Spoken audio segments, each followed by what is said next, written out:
Buenos días, buenas tardes, buenas noches. Ha llegado un enjambre de palabras, el podcast dedicado a la lectura de textos indispensables que nos ayudan a ubicarnos un poco mejor en este mundo sin sentido.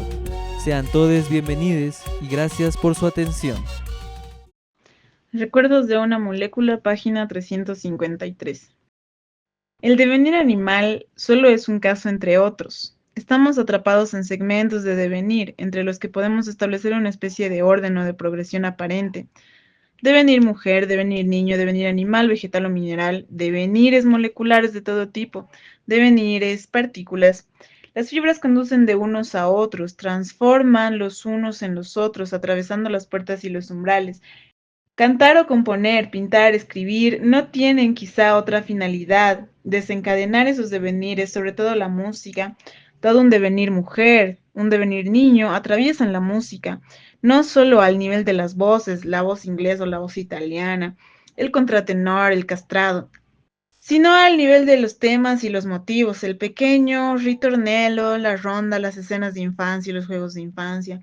La instrumentación, la orquestación, están llenas de devenires animales, devenires pájaro en primer lugar, pero también de otros muchos. Los chapoteos, los váguidos, las estridencias moleculares están presentes desde el principio, incluso si la evolución instrumental unida a los factores les da hoy en día cada vez mayor importancia, como el valor de un nuevo umbral desde el punto de vista de un contenido específicamente musical, la molécula sonora, las relaciones de velocidad y de lentitud entre partículas, los devenires animales, se lanzan a devenires moleculares. En ese caso se plantean todo tipo de problemas. Devenir molecular. Entonces, hablar de devenir interactivo es de hecho un pleonasmo por sí mismo, porque la interacción, se supone que la categoría de interacción de Karen Barat se supone que ya da cuenta de los procesos moleculares y atómicos que atraviesan nuestras relaciones, y por eso justamente son interacciones y no interacciones. Nada, es que pensando, justo mandé recién un paper sobre la interacción. En cierto sentido hay que comenzar por el final, todos los devenires son ya moleculares. Pues devenir no es imitar algo o a alguien, no es identificarse con él, tampoco es proporcionar relaciones formales. Ninguna de esas dos figuras de analogía conviene al devenir, ni la imitación de un sujeto, ni la proporcionalidad de una forma. Devenir es, a partir de las formas que se tiene del sujeto que se es, de los órganos que se posee o de las funciones que se desempeñan, extraer partículas entre las que se instauraron relaciones de movimiento y de reposo, de velocidad y de lentitud, las más próximas a lo que se está deviniendo y gracias a las cuales se deviene. En ese sentido, el devenir es el proceso del deseo. Ese principio de proximidad o de aproximación es muy particular y no reintroduce ninguna analogía. Indica lo más rigurosamente posible una zona de entorno y de copresencia de una partícula, el movimiento que adquiere cualquier partícula cuando entra en esa zona. Louis Wolfson se lanza a una extraña empresa esquizofrénica. Produce lo más rápidamente posible cada frase de su lengua materna en palabras extrañas que tienen un sonido y un sentido semejantes. Anoréxico, se precipita hacia la nevera, abre las latas, extrae elementos con los que se atiborra lo más rápidamente posible. 43. Sí leímos el 42, creo que nos saltamos el 42. 42. Los temas de la velocidad y de la lentitud son especialmente desarrollados por La Poissonnière, Alianza Editorial, para comprender las emociones que proporcionan los seres fugitivos y que otros seres incluso más hermosos no proporcionan. Hay que calcular que no están inmóviles, sino en movimiento, y añadir a su persona un signo correspondiente a lo que en física significa el signo velocidad. Así, a esos seres y esos seres fugitivos, su naturaleza, nuestras inquietudes les atribuyen alas. Sí, sí habíamos leído. 43. Louis Wolfson, les schizo et les langues, el esquizo y las lenguas. Sería falso pensar que toma prestadas de las lenguas extranjeras las palabras disfrazadas que necesita, más bien extrae de su propia lengua partículas verbales que ya no pueden pertenecer a la forma de esa lengua, de la misma manera que extrae de los alimentos partículas alimentarias que ya no pertenecen a las sustancias nutritivas formadas. Los dos tipos de partículas se aproximan. También se puede decir emitir partículas que adquieren tales relaciones de movimiento y de reposo, porque entran en tal zona de retorno, o que entran en esa zona porque adquieren esas relaciones. Una aeseidad es inseparable de la niebla o de la bruma, que dependen de una zona molecular, de un espacio corpuscular. El entorno es una noción a la vez topológica y cuántica, que indica la pertenencia a una misma molécula, independientemente de los sujetos considerados y de las formas determinadas. Scherer y Hockenberg han puesto de relieve este punto esencial al reconsiderar el problema de los niños lobo. Por supuesto, no se trata de una producción real, como si el niño hubiese devenido, entre comillas, realmente animal. Tampoco se trata de una semejanza, como si el niño hubiese imitado a animales que lo habrían criado realmente. Tampoco se trata de una metáfora simbólica, como si el niño autista, abandonado y perdido, solo hubiese devenido el análogo de un animal. Scherer y Hockenheim tienen razón cuando denuncian este falso razonamiento, basado en un culturalismo o un moralismo que invocan la irreductibilidad del orden humano, pues el niño no se ha transformado en animal, sino que solo mantendría una relación metafórica con él inducida por la debilidad de su rechazo. Por su cuenta, ellos invocan una zona objetiva de indeterminación o de incertidumbre, abre comillas, algo como uno indiscernible, un entorno, que hace que resulte imposible decir por dónde pasa la frontera entre lo animal y lo humano, cierra comillas. No solo en los niños autistas, sino en todos los niños, como si independientemente de la evolución que los empuja hacia el adulto, hubiese espacio en el niño para otros devenires, otras posibilidades contemporáneas que no son regresiones, sino involuciones creadoras y que hablan de una inhumanidad vivida independientemente en el cuerpo como tal. Bodas contra natura, fuera del cuerpo programado. Bodas contra natura. Fuera del cuerpo programado. Realidad del devenir animal, sin que uno devenga animal en realidad. En ese caso, de nada sirve objetar que el niño perro solo hace el perro en los límites de su constitución formal, y lo que hace de canino es algo que otro ser humano hubiese podido hacer si hubiera querido. Pues lo que hay que explicar es precisamente que todos los niños, incluso muchos adultos, lo hacen más o menos, muestran una convivencia inhumana con el animal antes que con una comunidad simbólica edípica. 44. René Scherer y Guy Hockenheim, Quag, Recherche, anagrama, y su crítica de la tesis de Bettelheim, que solo ve en los devenires animales del niño un simbolismo autista, que por otro lado expresa la angustia de los padres más que una realidad infantil. 44. Tampoco hay que pensar que los niños que comen hierba o que comen tierra o carne cruda solo obtienen vitaminas o elementos de los que su organismo carecería. Se trata de hacer cuerpo con el animal, un cuerpo sin órganos definido por zonas de intensidad o de entorno. ¿De dónde procede entonces esa indeterminación, esa indiscernibilidad objetiva de la que habla Schrerer y Hockenheim? Por ejemplo, no imitar al perro, sino componer su organismo con otra cosa de tal forma que del conjunto así compuesto se hagan salir partículas que serán caninas en función de la relación de movimiento y de reposo o del entorno molecular en el que entran. Se sobreentiende que esa otra cosa puede ser muy variada y está relacionada más o menos directamente con el animal en cuestión. Puede ser el alimento natural del animal, la tierra y el gusano, puede ser sus relaciones exteriores con otros animales. Se devendrá perro con gatos, se devendrá mono con caballo. Puede ser un aparato o prótesis que el hombre le impone, bozal, bridas, etc. Incluso puede ser algo que ya no tiene una relación localizable con el animal considerado.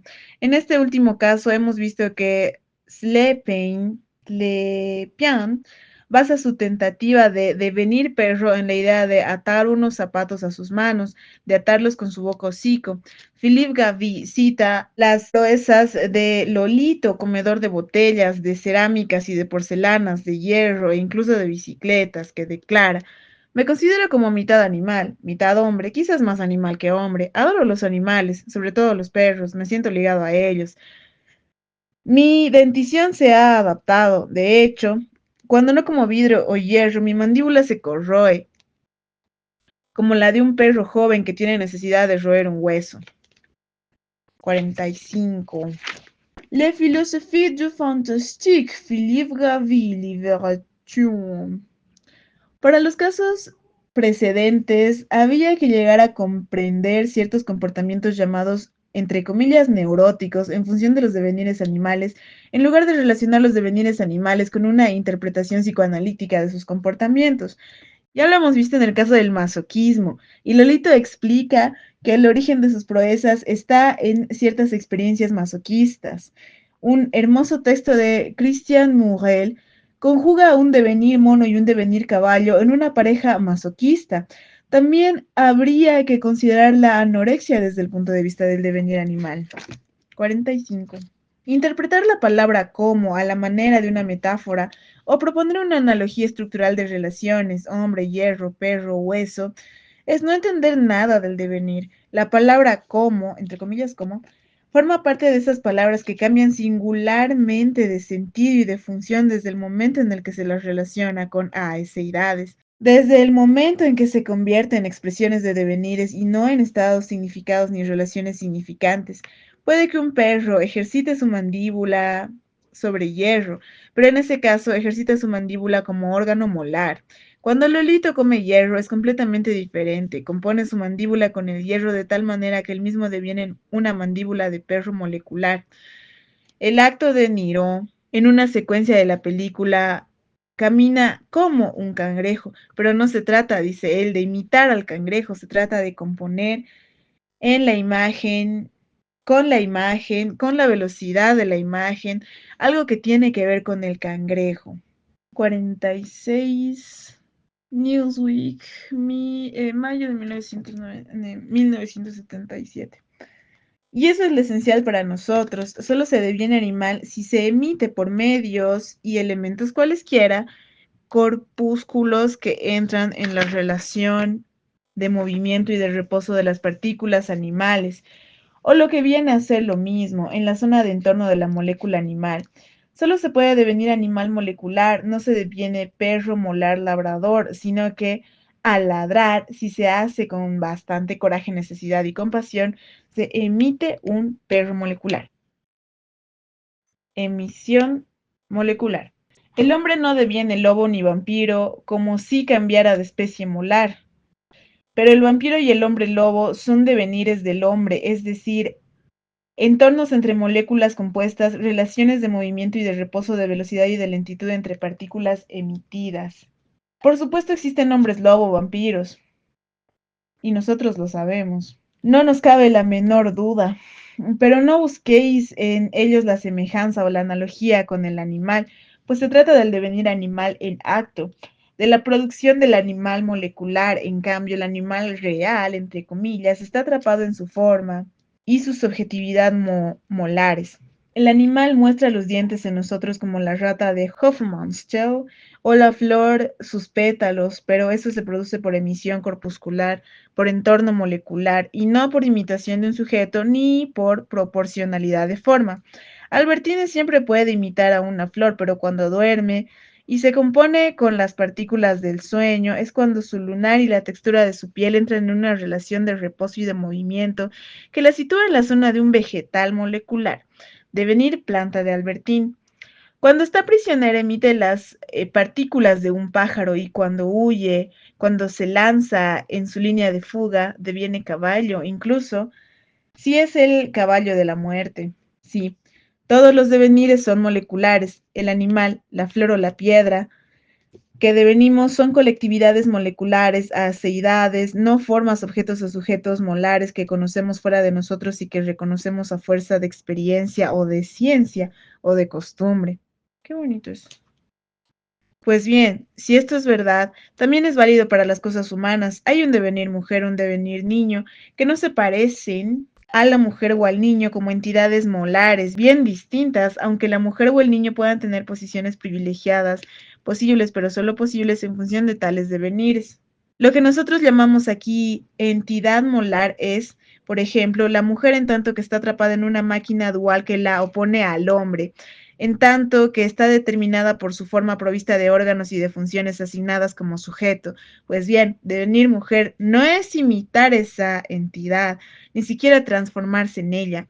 Sin embargo, no hay que olvidar la importancia de la imitación o de momentos de imitación de algunos homosexuales machos, y todavía menos la prodigiosa tentación de transformación real, en tanto algunos, bueno, el de les aquí está diciendo travestis, yo voy a decir personas trans. Lo único que queremos decir es que esos aspectos inseparables del devenir mujer deben entenderse sobre todo en función de otra cosa, ni imitar ni adquirir la forma femenina, sino emitir partículas que entran en la relación de movimiento y de reposo y en la zona de entorno de la microfeminidad, es decir, producir en nosotros mismos una mujer molecular, crear la mujer molecular. Nosotros no queremos decir que una creación de este tipo sea patrimonio del hombre, sino al contrario, que la mujer como entidad molar tiene que devenir mujer para que el hombre también lo devenga y pueda devenirlo. Por supuesto, es indispensable que las mujeres hagan una política molar en función de una conquista que realizan de su propio organismo, de su propia historia, de su propia subjetividad. Nosotras, en tanto que mujeres, entre comillas, aparece entonces como sujeto de enunciación, pero es peligroso adoptarse en sujeto de ese tipo. Ah, sí que lo es. Que no funciona sin agotar una fuente o frenar un flujo. Ese es pues el problema. A menudo el canto de la vida lo entonan las mujeres más secas, movidas por un resentimiento, una voluntad de poder y un frío materialismo. De la misma manera que un niño agotado hace tanto mejor el niño cuanto que ningún flujo de infancia emana ya de él. Tampoco basta con decir que cada sexo contiene el otro y que debe desarrollar en sí mismo el polo opuesto. El concepto de bisexualidad no es mejor que el de separación de los sexos. Acaba de darme un sopapo conceptual. Miniaturizar, interiorizar la máquina binaria es tan inoportuno como exasperarla. Así no se resuelve el problema. Hay pues que concebir una política femenina molecular que se insinúa en los enfrentamientos molares y pasa bajo ellos a través de ellos. Cuando le preguntan a Virginia Woolf sobre una escritura específicamente femenina, se espanta ante la idea de escribir en tanto que mujer. Más bien es necesario que la escritura produzca un devenir mujer, como átomos de feminidad capaces de recorrer y de impregnar todo un campo social y de contaminar a los hombres, de atraparlos en ese devenir. Partículas muy suaves, pero también duras y obstinadas, irreductibles, indomables. El ascenso de las mujeres en la narrativa inglesa no representará a ningún hombre aquellos que pasan por ser los más viriles, los más falócratas. Lawrence Miller no cesarán de captar y emitir a su vez estas partículas que entran en el entorno o en su zona de indiscernibilidad de las mujeres. Al escribir devienen mujer, pues el problema no es, o no solo es, el del organismo, el de la historia y el del sujeto de enunciación, que oponen lo masculino a lo femenino en las grandes máquinas duales. El problema es, en primer lugar, el del cuerpo, el cuerpo que nos roban para fabricar organismos oponibles. Pues bien, a quien primero le roban ese cuerpo es a la joven. No pongas esa postura, ya no eres una niña, no seas marimacho, etcétera. A quien primero le roban su devenir para imponerle una historia o una prehistoria es a la joven. El tumo del joven viene después, pues al ponerle a la joven como ejemplo, al mostrarle a la joven como objeto de su deseo, la fabrican a su vez un organismo opuesto, una historia dominante. La joven es la primera víctima, pero también debe servir de ejemplo y de trampa. Por eso, inversamente, la reconstrucción del cuerpo como cuerpo sin órganos es el anorganismo del cuerpo, es inseparable de un devenir mujer o de la producción de una mujer molecular. Sin duda, la joven deviene mujer en el sentido orgánico o molar, y a la inversa, el devenir mujer o la mujer molecular son la propia mujer. La joven no se define ciertamente por la virginidad, sino por una relación de movimiento y de reposo, de velocidad y de lentitud, por una combinación de átomos, una emisión de partículas a esa edad. No cesa de correr en un cuerpo sin órganos. Es una línea abstracta o línea de fuga. Además, las jóvenes no pertenecen a una edad, a un sexo, a un orden o a un reino. Más bien circulan entre las órdenes, los actos, las edades, los sexos. Producen n sexos moleculares en la línea de fuga con relación a las máquinas duales que atraviesan de un lado a otro. La única manera de salir de los dualismos, estar entre, pasar entre, intermeso, es lo que Virginia Woolf ha vivido con todas sus fuerzas en toda su obra, deviniendo constantemente. La joven es como un bloque de devenir que sigue siendo contemporáneo de cada término ponible, hombre, mujer, niño, adulto. La joven no deviene mujer, es el devenir mujer el que hace universal a la joven. El niño no deviene adulto, es el devenir niño el que convierte en universal una juventud. Trust, autor misterioso, ha hecho un retrato de muchacha al que asocia la suerte de la revolución, su velocidad, su cuerpo libremente maquínico, sus intensidades, su línea abstracta de fuga, su producción molecular, su indiferencia por la memoria, su carácter no figurativo, lo no figurativo del deseo. Juana de Arco, a ver, 47. Delphi Trust, visible et invisible, arcane librement mécanique. Ella estaba a la vez en su realidad sensible y en el prolongamiento ideal de sus líneas como proyección de un grupo humano futuro. 47. Juana de Arco, singularidad de la joven en el terrorismo ruso, la joven de la bomba, depositaria de la dinamita.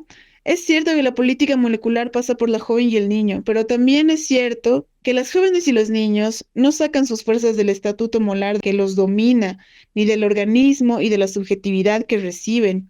Sacan todas sus fuerzas del devenir molecular que hacen pasar entre los sexos y las edades, devenir niño tanto del adulto como del niño, devenir mujer tanto del hombre como de la mujer. La joven y el niño no devienen, es el propio devenir, el que es niño o joven. El niño no deviene adulto, como tampoco la joven deviene mujer, pero la joven es el devenir mujer de cada sexo, del mismo modo que el niño es el devenir joven de cada edad. Saber envejecer no es mantenerse joven, es extraer de la edad que se tiene las partículas, las velocidades y lentitudes, los flujos que constituye la juventud de esa edad. Saber amar no es seguir siendo hombre o mujer, es extraer de su sexo las partículas, las velocidades y las lentitudes, los flujos, los n sexos que constituyen la joven de esa sexualidad, pues la propiedad es un devenir niño. De la misma manera que la sexualidad, cualquier sexualidad, es un devenir mujer, es decir, un devenir joven. Ay, voy a llorar. Me emociona tanto esta concepción de la realidad, de lo que nos constituye. Todo esto para responder a la estúpida pregunta, ¿por qué Proust ha convertido a Albert en Albertina? Ahora bien, si todos los devenires son ya moleculares, incluso el devenir mujer, también hay que decir que todos los devenires comienzan y pasan por el devenir mujer. Es la llave de los otros devenires. Que el hombre de guerra se disfrace de mujer, que huya disfrazado de muchacha, que se haga pasar por una muchacha, no es un incidente provisional y vergonzoso en su carrera. Ocultarse, camuflarse es una función de guerra, y la línea de fuga atrae al enemigo, atraviesa algo y hace huir lo que atraviesa. En el infinito de una línea de fuga surge el guerrero. Ahora bien, si la feminidad del hombre de guerra no es accidental, eso no quiere decir que sea estructural o que esté regulada por una correspondencia de relaciones. No se entiende muy bien cómo la correspondencia entre las dos relaciones hombre-guerra y mujer-matrimonio podría entrañar una equivalencia del guerrero con la joven en tanto que mujer que rechaza el matrimonio. 48. Los ejemplos y la explicación estructural opuesta por Jean-Pierre Vernant, El problème de la guerre en Grèce ancienne montante. 48. Tampoco se entiende cómo la bisexualidad general o incluso la homosexualidad de las sociedades militares explicarían ese fenómeno que no es más imitativo que estructural, sino que más bien representa una anomia esencial al hombre de guerra. Ese fenómeno debe entenderse en términos de devenir. Hemos visto cómo el hombre de guerra, por su furor y su celeridad, estaba atrapado en devenires animales irresistibles. Estos devenires encuentran su condición en el devenir mujer del guerrero o en su alianza con la joven, en su contagio con ella. El hombre de guerra es inseparable de las amazonas. La unión de la joven y del hombre de guerra no produce animales, sino que produce a la vez el devenir mujer del uno y el devenir animal de la otra, en un solo mismo bloque, en el que el guerrero deviene a su vez animal por contagio de la joven, al mismo tiempo que la joven deviene guerrera por contagio del animal. Todo se reúne en un bloque de devenir asimétrico, un zigzag instantáneo, en la supervivencia de una doble máquina de guerra, la de los griegos que pronto va a ser sepultada por el Estado, y la de las amazonas que pronto va a disolverse en una serie de aturdimientos de vértigos y de desfallecimientos moleculares. Aquiles y Pentesilea se eligen el último hombre de guerra, la última reina de las jóvenes, Aquiles al devenir mujer y Pentesilea al devenir perra. Los ritos del travestismo, recordemos que esto fue escrito en los 70 ya. De disfraz en las sociedades primitivas en las que el hombre deviene mujer, no se explican por qué una organización social que haría que unas relaciones dadas se correspondiesen y por una organización psíquica que haría que el hombre desease tanto ser mujer como la mujer hombre. 49. Sobre el travestismo en las sociedades primitivas, Bruno Wittmann, Les Vestiges symboliques, Gallimard, que da una interpretación psicológica identificatoria y sobre todo Gregory Bateson, la cérémonie du Norem et Minuit, que propone una interpretación estructural original. 49. La estructura social, la identificación psíquica dejan de lado demasiados factores especiales. El encadenamiento, el desencadenamiento y la comunicación de devenires que la persona trans desencadena. La potencia del devenir animal que deriva de ello y sobre todo la pertenencia de esos devenires a una máquina de guerra específica. E igual ocurre con la sexualidad. Esta se explica mal por la organización binaria de los sexos y no se explica mejor que una organización bisexada de cada uno de ellos. La sexualidad pone en juego devenires conjugados demasiado diversos, que son, como en sexos, toda una máquina de guerra por la cual el amor pasa. Lo que no se puede reducir a las penosas metáforas entre el amor y la guerra, la seducción y la conquista, la lucha de los sexos y la escena conyugal, o incluso la guerra Strindberg. Solo cuando se acabe el amor, cuando la sexualidad se ha agotado, las cosas aparecen de ese modo. Pero lo importante es que el propio amor es una máquina de guerra dotada de poderes extraños y cuasi terroríficos. La sexualidad es la producción de 1000 sexos, que son otros tantos devenires incontrolables. La sexualidad pasa por el devenir mujer del hombre y el devenir animal del humano, emisión de partículas, para ello no hay ninguna necesidad de bestialismo. Está hablando de zoofilia, aunque este pueda darse y muchas anécdotas psiquiátricas lo demuestran de una manera interesante, aunque demasiado simple, así pues desviada, trivializada. No se trata de, entre comillas, hacer el perro como un viejo de una postal, tampoco se trata de hacer el amor con animales. Los devenires animales son fundamentalmente de otra potencia, puesto que su realidad no radica en el animal que se imitaría o al que se correspondería, sino en sí mismos, en lo que de pronto se apodera de nosotros y nos hace devenir un entorno, una indiscernibilidad que extrae del animal algo común, mucho más que cualquier domesticación, que cualquier utilización, que cualquier imitación. 2 puntos. La bestia. Si el devenir mujer es el primer cuanto o segmento molecular, cuanto de cuánto, ¿no? Cuanto o segmento molecular, y luego vienen los devenires animales que se encadenan con él, ¿hacia dónde se precipitan todos ellos? Sin duda hacia un devenir imperceptible.